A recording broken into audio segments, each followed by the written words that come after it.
What belt in jiu-jitsu should a judo black belt compete at? That's him, by the way. Is it fair to go against other white belt beginners, or should he compete against more advanced opponents? Well, we trained Junior Olympic judo champion Soren Ogden for a jiu-jitsu competition to find out just how similar or different the two sports are, since they have a lot in common. That's me, who just got thrown, by the way. I'm a jiu-jitsu purple belt, and I'll be coaching him. And we'll get to which jiu-jitsu belt we chose for Soren to compete at in a bit. But while Soren is at a high level in judo, he's still technically only a white belt in jiu-jitsu, and this will be his first ever competition. Well, he did one as a kid, but we won't count that. It seems strange though, having only a jiu-jitsu white belt after 16 years of judo experience. I've only been training jiu-jitsu for like 4.5 years for reference. Jiu-jitsu and judo are very closely related. Jiu-jitsu actually comes from judo. For example, that was a judo throw, but this is a jiu-jitsu match. And the sports evolved very differently. In jiu-jitsu, most of the fight takes place on the ground, and you can score points or get submissions in order to win. And in most competitions, you don't score that many points for takedowns, so a lot of people don't even try them. They just sit down to their butt to fight, which is called pulling guard. But that's the opposite in judo competition. The main way to win the match is by throwing somebody hard enough just one time, and you're not allowed to pull guard. You can also win judo matches by doing what looks a lot like jiu-jitsu after a failed throw attempt, which they call newaza or ground techniques. But as soon as the action even pauses for a moment, the ref makes you stand up so you can try to throw each other again. So obviously Soren has a lot of experience doing newaza, which is very similar to jiu-jitsu in some ways, but there's still a lot of holes in his ground game. And he's never actually trained jiu-jitsu consistently and been promoted to the next belt, which would be blue. So the question really becomes, what belt should Soren be competing at in a jiu-jitsu tournament? Before we move on, I want to take a brief pause, because I don't know if you can hear it in my voice, but I'm a bit sick for like the first time in forever, which is surprising to me given how much I focus on staying healthy. And in that same vein, I want to take a moment to thank today's sponsor, Levels, for helping me monitor my health. As a jiu-jitsu YouTuber and competitor, I have to make sure I'm healthy like it's my job, because it is. And if you train any sort of martial art, you're probably in the same boat if you want to be able to enjoy your sport for a long period of time. But there's a metabolic health crisis in the US right now. And even though I might feel like I'm doing the right things, I need to know what's going on under the hood so I can make sure that my lifestyle and diet choices aren't negatively impacting my health over the long term. And that's why I recently got a full blood panel that measures over 100 different biomarkers, which I not only scheduled through the Levels app, but it also connects to the app so that I can get personalized recommendations for improvements. With Levels' AI-driven food tracking, I can see which dietary patterns support better inflammatory markers and metabolic health. I've already used the Levels app pretty in-depth with a continuous glucose monitor to help manage my diet, since blood sugar spikes were affecting my energy levels throughout the day. But the lab results are a game changer, and they've given me a much more complete picture of my overall health. Like, it's good to know my biological age is actually lower than my real age, and my testosterone is in a good place. But it turns out my SHBG is a bit high, which actually affects the availability of testosterone. And my cholesterol could definitely use some improvement if I want to avoid cardiovascular issues. So I'm looking forward to improving these markers over the next few months. And if you want to try this out for yourself, Levels is offering y'all an additional 2 free months on the Levels annual membership if you use my link.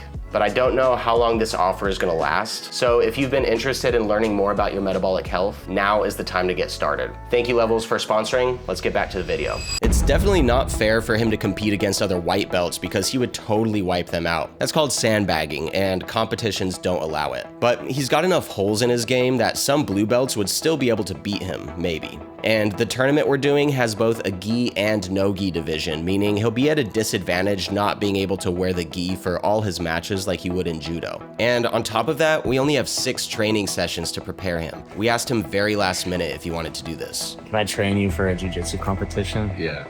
Please. I want to see. So we have 3 goals for preparation: fix the major hole in his game, develop a winning strategy, and work on his cardio. So the first goal is to fix the main hole in his game, which is guard. If he ends up on his back in the match, we want to get him back on his feet where he's stronger so he can pin the other guys and submit them. The reason he's not very comfortable on his back is because in judo, if you want to get the match reset to standing, you can just turn onto your belly and defend long enough for the action to stop. But if you try that in jiu-jitsu, you're probably just gonna get choked out. So for a few days, we did some training exercises to fix that. And while it was tough at first, he eventually got the hang of some new concepts around guard retention. Get that leg back inside. Also, in judo, there's no leg attacks allowed, so he taught Soren some defenses to positions he might find himself in if the jiu-jitsu guys tried to attack his ankles. Next, we had to come up with a strategy. Of course, if the guys stand with him, he's gonna try to absolutely demolish them with his judo throws. And once on the ground, for gi, he can try to use his existing attacks from judo. But for no gi, it's a little different. He's experimented with this strangle before called a head and arm choke, which is exactly what it sounds like. You trap their head and arm between your arms, and it cuts off the blood supply to their brain, forcing them to tap or pass out. This is a good option for him because he's big and strong. He's actually got to cut weight for this competition, so we'll see how that goes. The third thing we wanted to work on was his cardio. Out of shape. So we did a lot of hill sprints as well. Even if you don't have enough technique by May 17th, you might have enough pure athleticism to win. Hope so. That's a plan B. But suddenly, it was time to compete. I feel like my conditioning is like a 7 out of 10 right now, 6 out of 10. It's time to go. So let's find out how Soren actually fares against his opponents after just 6 training sessions. We're putting him in the blue belt gi division and the intermediate no gi division, which is a mix of blue and purple belts, some of whom are high-level jiu-jitsu competitors. Oh, and he's gonna do something pretty crazy. Are you still gonna pull guard for one of the matches? Oh, of course. I'm a man of my word, you know. You made weight 191. We were both anxious to find out what would happen. You never know who you're stepping into the ring with. It could be a guy who just got his blue belt, it could be a black belt judoka, or it could literally be a blue belt world champion, eliminating Soren in just the first round. But it turns out, Soren did pretty fucking good. Yep, nice Soren. While he did lose some good positions, he focused on his strategy, playing to his strengths. On top, get up, stand up. And the interesting part is, in a judo competition, Soren would have already won the match with some of these throws. But this is a jiu-jitsu match where he only gets 2 points for a takedown. But he found his way to win, a collar choke, which he brought straight from judo. But his second match, the finals, would tell a different story. Despite throwing his opponent multiple times, he couldn't hold him down for long enough in order to actually score the points. See, making them hit the mat isn't enough like it would be in judo. You have to pin them for 3 seconds for it to count. And to make this even more difficult, his opponent was a really good wrestler. Nice, yep, turn him over, yep. Control, Soren. He managed to score points early on that Soren couldn't come back from this time. That's where it all went south. No matter how much Soren tried to throw his opponent, he just couldn't manage a score. Yep, hold him down right there. Get on top, Soren, get on top. How did those knocks out? You have to hold him down. As a competitor, Soren is super hard on himself. Not the result that I wanted.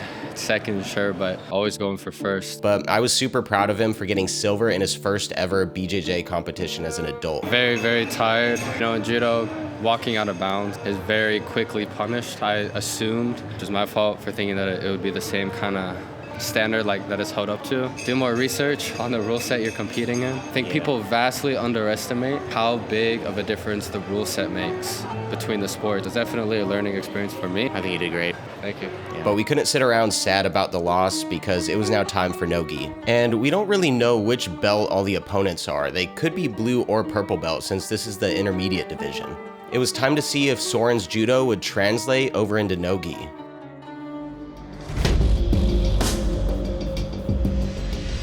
Yes, good, Soren. Go behind, Soren. Yep, wrap that leg up, take him down, finish it. This time, Soren focused on making sure he could score the points when he took down his opponent. He tried his best to stay on top so he could look for a submission, but his opponent kept escaping, which meant that Soren had to keep throwing him to rack up the points. But then things turned south. If Soren couldn't escape, he would be eliminated in the first round of no-gi. But luckily, Soren's escapes were on point. Up. Watch your neck, Soren. Up. Stand up. Stand up hard, Soren, stand up hard. Good. Hey. Nice, let's go. Let's go, dude. Judo. There we go. But now, it was time to go against Jordan Bernal, a competitive purple belt. Unfortunately, despite Soren's best attempts, Jordan was able to score multiple times, though I was impressed by Soren's ability to hang with such a good opponent. And clearly, Soren wasn't too disappointed either. But Soren wasn't out yet. This is a double elimination tournament, and Soren still hadn't pulled guard like he promised. So this was his last chance. All right, let's see it, Soren. Well, I guess he missed the opportunity. Soren didn't make it to the podium in Nogi, but he made it to the podium in all of our hearts. Good job, Soren. Let me know in the comments if you think this was the right division for Soren. And also make sure to sign up to my email list with the link in the description if you want a free instructional on how to do takedowns for BJJ. Don't forget to like and subscribe, and check out this video next.